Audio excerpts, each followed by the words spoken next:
नमस्कार मित्रांनो, आपल्या सर्वांचे मनपूर्वक स्वागत आहे. आज आपण महाराष्ट्राच्या संस्कृतीचा, भक्तीचा आणि परंपरेचा अभिमान असलेल्या पंढरपूर वारीविषयी संपूर्ण माहिती जाणून घेणार आहोत. वारी म्हणजे काय? पालखी म्हणजे काय? लाखो वारकरी शेकडो किलोमीटर पायी का चालतात? आषाढी एकादशीचे महत्त्व काय आहे? आणि 2026च्या वारीतील महत्त्वाच्या तारखा कोणत्या आहेत? हे सर्व आजच्या व्हिडिओमध्ये पाहणार आहोत. म्हणून व्हिडिओ शेवटपर्यंत नक्की पहा. वारी म्हणजे काय?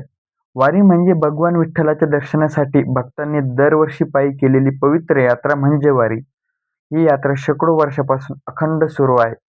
महाराष्ट्राच्या कानाकोपऱ्यातून लाखो वारकरी टाळ, मृदुंग आणि वीणा अभंगाच्या गजरात ज्ञानोबा तुकाराम म्हणत पंढरपूरकडे प्रस्थान करतात.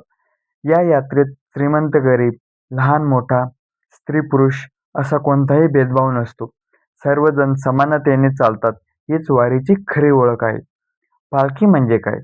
पालखी म्हणजे संतांच्या पादुकांना अत्यंत भक्तिभावाने सजवून नेण्यात येणारी पवित्र मिरवणूक. पंढरपूर वारीमध्ये 2 प्रमुख पालख्या असतात. पहिली म्हणजे संत ज्ञानेश्वर महाराजांची पालखी, जी आळंदी येथून निघते, आणि दुसरी म्हणजे संत तुकाराम महाराजांची पालखी, जी देहू येथून निघते. या दोन्ही पालख्यांसोबत लाखो वारकरी पायी चालत पंढरपूरकडे पोहोचतात. वारीची परंपरा सुमारे 700 ते 800 वर्षापासून सुरू आहे. संत ज्ञानेश्वर महाराज, संत तुकाराम महाराज, संत ज्ञानदेव महाराज आणि संत एकनाथ महाराज अनेक संतांनी भक्ती, समानता आणि मानवतेला संदेश दिला आहे. त्यांच्या अभंगांनी लाखो लोकांच्या जीवनाला दिशा दिली आहे. आजही वारकरी त्याच संतांच्या शिकवणीनुसार प्रेम, सेवा आणि भक्तीचा मार्ग स्वीकारतात. आषाढी एकादशीचे महत्त्व बघणार आहोत आपण.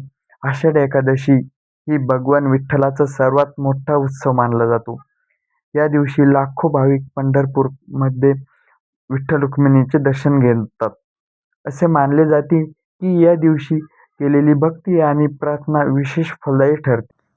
2026 मध्ये आषाढी एकादशी 25 जुलै 2026 रोजी आहे.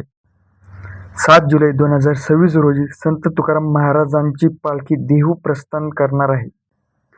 तर 8 जुलै 2026 रोजी संत ज्ञानेश्वर महाराज यांची पालखी आळंदी येथून प्रस्थान करेल. आणि या दोन्ही पालख्या 24 जुलै 2026 रोजी पंढरपूरमध्ये दाखल होतील. आणि लगेच 25 जुलै 2026 रोजी आषाढी एकादशीचा मुख्य सोहळा पार पाडला जाईल. या वारीमध्ये लाखो वारकरी सहभागी होतात. शेकडो दिंड्या शिस्तबद्ध पद्धतीने चालतात. मार्गात अनेक ठिकाणी भाविकांसाठी मोफत अन्न आणि पाणी आणि वैद्यकीय सेवा दिल्या जातात. वारीमध्ये केवळ यात्रा नाही, तर शिस्त, सेवा, भक्ती आणि समानतेचे जिवंत विद्यापीठ आहे. ही वारी आपल्याला सांगते की माणसात भेदभाव नसतात. प्रेम, नम्रता, सेवा आणि भक्ती हेच जीवनाचे खरे मूल्य आहे. वारकरी शेकडो किलोमीटर चालतात, पण त्यांच्या चेहऱ्यावर थकवा नसतो, कारण त्यांच्या मनात असते फक्त एकच ध्यास, पांडुरंगाचे दर्शन.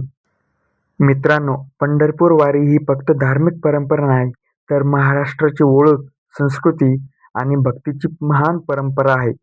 जर तुम्हाला हा व्हिडिओ आवडला असेल तर व्हिडिओला लाईक करा, तुमच्या मित्रासोबत शेअर करा आणि चॅनलला सबस्क्राईब करायला विसरू नका. आणि कमेंटमध्ये नक्की लिहा, ज्ञानोबा माऊली तुकाराम. पुन्हा भेटू एका नवीन माहितीपूर्ण व्हिडिओमध्ये. जय जय हरी, जय विठ्ठल हरी.